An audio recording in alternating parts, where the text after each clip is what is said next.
Struggling with GRE vocab? Don't sweat it. Let's tackle embellish.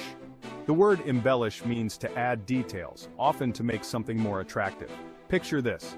You're telling a story about your weekend, and you add some extra details to make it more exciting. That's embellishing.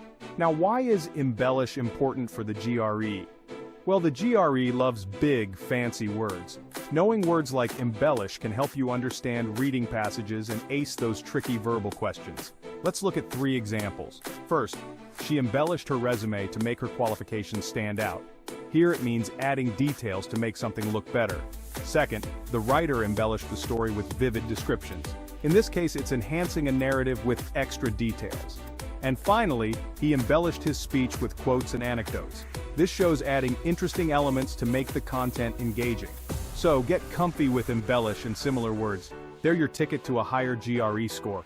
Remember, every word you learn is a step closer to your dream school. Happy studying and keep embellishing your vocabulary.